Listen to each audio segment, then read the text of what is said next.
Proverbs 7, Phase 1. 1. My son, keep my words, store my commandments within you. This teaches that wisdom must be actively retained and internalized to guide life effectively. 2. Keep my commandments and live, guard my teaching as the apple of your eye. This is saying that valuing and protecting wisdom preserves life and well-being. 3. Bind them on your fingers, write them on the tablet of your heart. This teaches that instruction should be both remembered and constantly reflected upon. 4. Say to wisdom, you are my sister, and call insight your relative. This is saying that wisdom and insight should be treated as intimate companions, trusted and near. 5. That they may keep you from the forbidden woman, from the adulteress with her smooth words. This teaches that wisdom protects from all alluring and destructive influences, not only sexual sin, but any enticement that threatens moral alignment. 6. For at the window of my house I looked out through my lattice. This is saying that observation and awareness are necessary to understand danger before it ensnares you. 7. I saw among the simple, I discerned among the young men, a youth lacking sense. This teaches that folly often targets the inexperienced or naive, exploiting gaps in knowledge and judgment. 8. Passing along the street near her corner, taking the road to her house. This is saying that choices, even seemingly small ones, lead toward paths that have moral consequences. 9. In the twilight, in the evening, at the time of night and darkness. This teaches that danger often approaches subtly and deceptively, under cover of distraction or secrecy. 10. And behold, the woman met him, dressed as a prostitute, wily of heart. This is saying that temptation often appears attractive, calculated, and intentional in leading others astray. 11. She is loud and wayward. Her feet do not stay at home. This teaches that destructive influences are restless, proactive, and persistent. 12. At times she is outside, at the streets, at every corner lying in wait. This is saying that temptation actively seeks the unsuspecting. It is not passive. 13. She seized him and kissed him, and with a bold face she said to him. This teaches that sin can appear inviting, persuasive, and immediate, appealing to desire and curiosity. 14. I have peace offerings with me. Today I have paid my vows. This is saying that temptation often disguises itself as security, reward, or satisfaction. 15. Therefore I came out to meet you, to seek your face and find you. This teaches that destructive influences actively pursue the inexperienced, making their advances seem personal and flattering. 16. I have spread my bed with coverings, colored linens from Egypt. This is saying that sin can appear luxurious, exotic, and enticing, designed to appeal to the senses. 17. I have perfumed my bed with myrrh, aloes, and cinnamon. This teaches that allure is multisensory. Temptation often stimulates sight, smell, touch, and anticipation to deceive. 18. Come, let us take our fill of love until morning. Let us delight ourselves with caresses. This is saying that indulgence promises pleasure and satisfaction, but ignores long-term consequences. 19. For the man is not at home, he has gone on a long journey. This teaches that temptation exploits absence, opportunity, and perceived freedom from accountability. 20. He took a bag of money with him, he will come home at the full moon. This is saying that temporary opportunity can make sin seem safe or justified, but consequences remain inevitable. 21. With her many persuasions she enticed him. With her smooth words she led him astray. This teaches that seductive influence operates through manipulation, charm, and repeated enticement, not force. He went after her immediately, like an ox going to the slaughter, or like a fool bound for correction. This is saying that succumbing to temptation is blind and reckless, like someone heading toward punishment without realizing it. 23. Until an arrow pierces his liver. Like a bird darting into a snare, he does not know it will cost him his life. This teaches that the consequences of sin are sudden, severe, and often unforeseen until it is too late.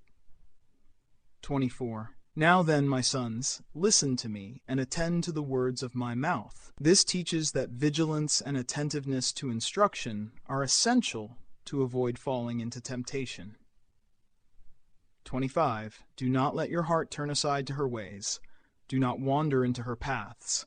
This is saying that moral discernment requires active avoidance. Curiosity or compromise leads to ruin. 26. For she has cast down many wounded, and all her slain are mighty in strength. This teaches that temptation is destructive and affects not only the individual, but often those around them, leaving lasting damage. 27. Her house is the way to Sheol, descending to the chambers of death. This is saying that indulgence in sin is ultimately fatal. What seems pleasurable leads inevitably to destruction. Proverbs 7, Phase 2. Historical and cultural anchorings. Proverbs 7 reflects the family-centered, mentorship-driven society of ancient Israel. Fathers and elders provided instruction not just for spiritual development, but for survival.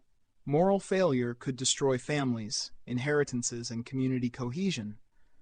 The forbidden woman and her pursuit of the naive youth illustrate the tangible dangers of succumbing to enticement.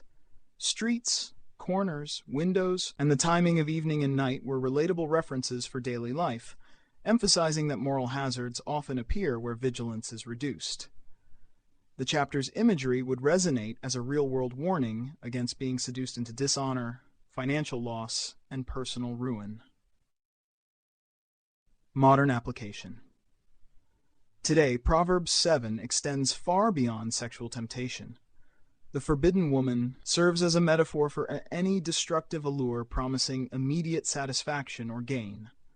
This could be addiction, unethical business, gossip, or toxic relationships. The chapter emphasizes awareness, vigilance, and the internalization of wisdom to recognize danger before it ensnares. Like the naive youth in the story, many modern individuals stumble when seduction is presented attractively and persistently. Faithful adherence to God-aligned principles protects from both overt and subtle enticements in contemporary life. Linguistic anchorings. The Hebrew text uses narrative, metaphor, and sequential storytelling to dramatize the consequences of moral failure. Repetition, contrast, and cause and effect imagery, ox to slaughter, bird into snare, encode both warning and memory retention. Words like na'ar, youth, isha zara, forbidden woman, and action verbs describing pursuit, persuasion, and entrapment emphasize both agency and consequence. Veritas 365 translation preserves these elements while rendering them in modern, accessible English that communicates both immediacy and moral weight. Theological anchorings. Theologically, Proverbs 7 asserts that God observes human choices and intentions. Temptation is real, active, and relentless, but divine wisdom provides guidance and protective instruction. Succumbing to allure demonstrates both moral failure and ignorance of God's design, while internalizing wisdom safeguards life, reputation, and relational integrity. The chapter underscores that sin, though enticing, is destructive and misaligned with God's order. Avoiding it is an active, deliberate practice supported by discipline and instruction. Key themes. Temptation as universal metaphor. Any alluring sin or destructive influence can ensnare the naive. Vigilance and awareness. Active observation and discernment protect against enticement. Consequences are inevitable. Choices to indulge in temptation result in harm, often sudden and severe. Internalization of wisdom. Constant remembrance and reflection of instruction are key defenses.